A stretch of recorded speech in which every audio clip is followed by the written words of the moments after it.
At the beginning here is just talk briefly. We're going to do a relaxation exercise in just a minute, but I'd like to talk about it just for a second because it's so interesting, this concept of breathing. And probably don't worry about, am I taking notes? Am I going to have to know this? Just kind of let's have this brief discussion, and I want to make sure we're all on the same page with this idea. So do you remember the first day when we sat up in our chairs and we went like this, and we counted how many breaths we had, and we tested to see if we were chest or stomach breathers? Remember that part of the initial self-assessment?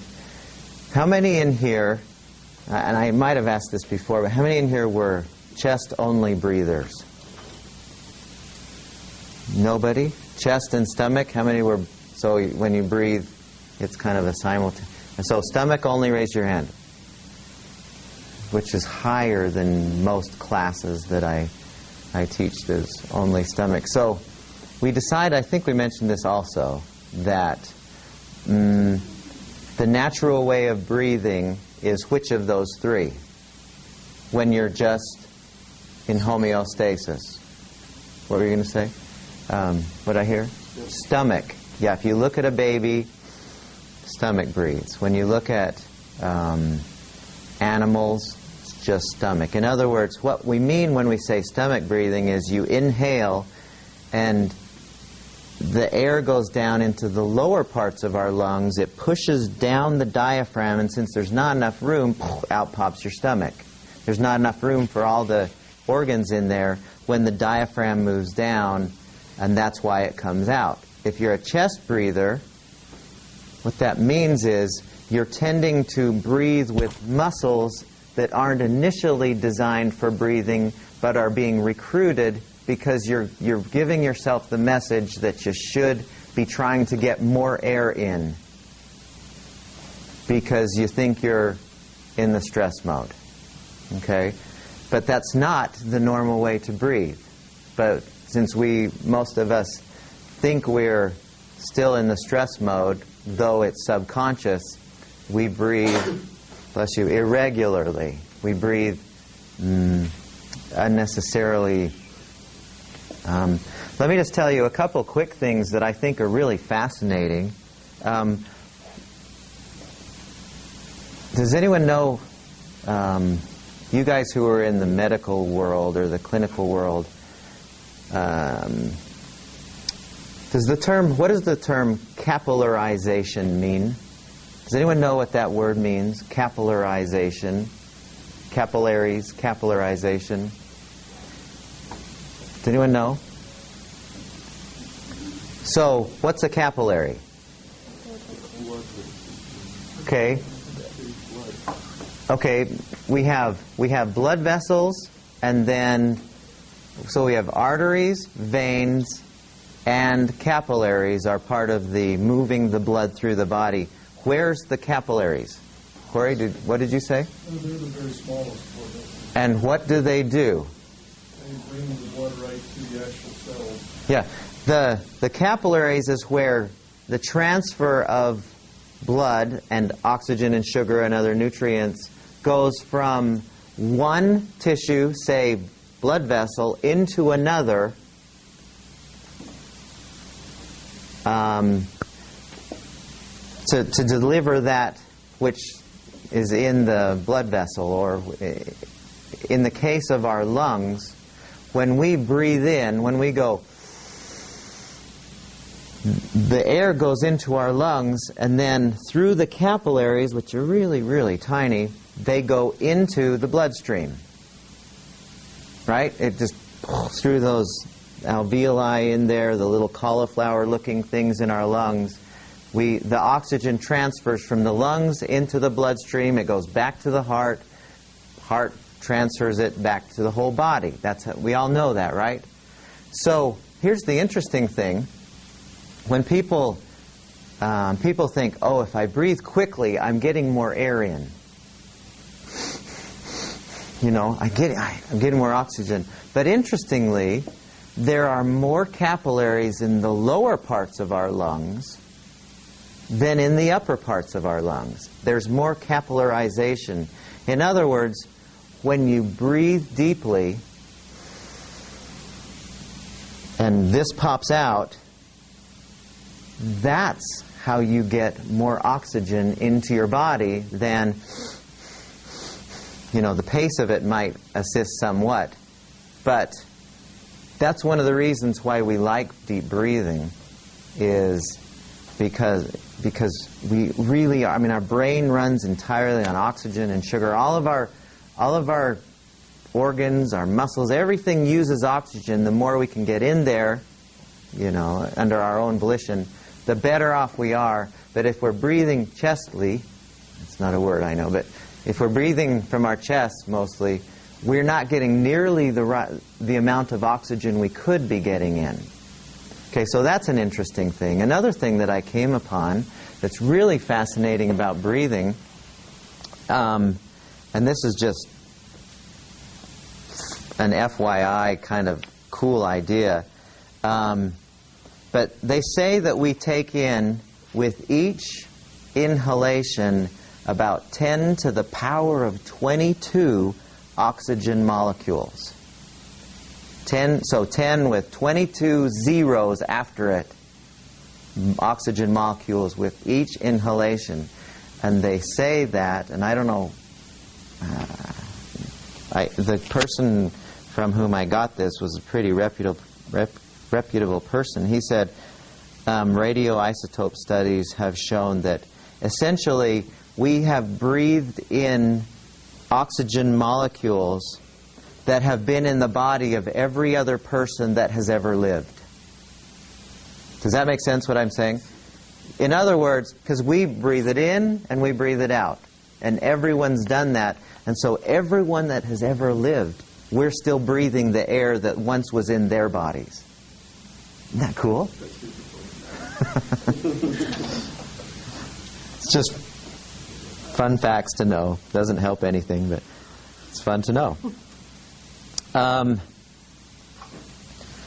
When we are in the stress response, the breath tends to be, you've seen people, like you watch horror movies, and you see the girl who's, you know, ready to be, she's in her house and the music's going and you know that something bad's going to happen. Well, how's she breathing?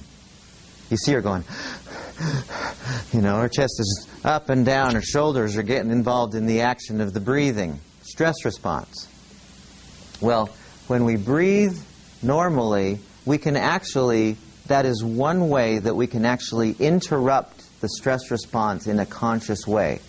When we breathe very deeply and very, well, slowly, without trying too hard, but deeply, we can actually, it's one way that we give the signal to our body that we're okay. Do you know what, does that make sense now from what we've talked about the last few days? Because the stress response, we're giving ourselves the message, I'm not okay. Okay, I better speed up everything. And so when we consciously breathe deeply, our body goes, oh, I guess he's okay. Cool, good. And so it listens to that physiology that we're creating. Kind of a cool thing. Well, in my studying different, if you go around the world and you look for all the different types of meditation that people do and relaxation exercises, almost every single one of them has some component of breathing. There's yoga poses, or there's different yoga activities that have very strange kinds of breathing that's not, you know, just, some of it's faster. I mean, if you study that at all, it's very interesting to see the different ways that people breathe. But meditation, some meditation are just a focus on breathing. We're going to do something like that here in just a minute.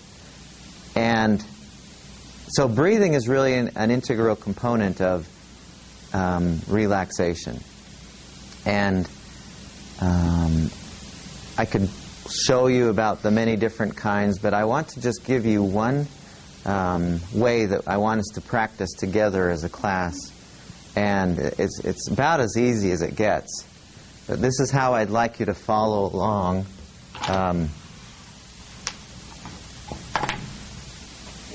As we do this, we're going to all lie on the floor, and I'm actually not going to guide you through this one. You're going to do this one entirely on your own. So, but it couldn't be more easy than this. How this will work, you'll have, you'll be focusing on the inhale and the exhale, okay? So that's your consciousness will be as much as you can staying on your breath, and it'll go away. That's how the mind works. It just gets distracted, and then just gently be kind to yourself and go back to your focus on your breathing. And the way that will help us to keep our mind focused on this, there's nothing magical about this, but the way we're going to focus on this is you're going to inhale, and each time you inhale, you'll say a number, and we're going to start at 20. And you're going to, as you inhale, you'll say to yourself, and it's just to keep you on your breath, you'll say 20. And when you exhale, you'll say the word relax. Okay? And you'll do that kind of 20 to about 16, just say relax each time. So you'll inhale, and you won't say it out loud. That would be not fun. You say it just to yourself, so I'm saying it to myself. 20, relax. And I don't want you to try and make yourself relax, just say the word, okay? And then at about 15 to about 11, say calm or something. So each time you inhale, 15, calm. 10 to 6, say, I don't know, peace or serene. Just say something like that. And then about 5 to 0, say still. And really, I mean, we could say anything here. It doesn't make any difference. I just want you to have something that will keep your mind on your breath. That's all this is. And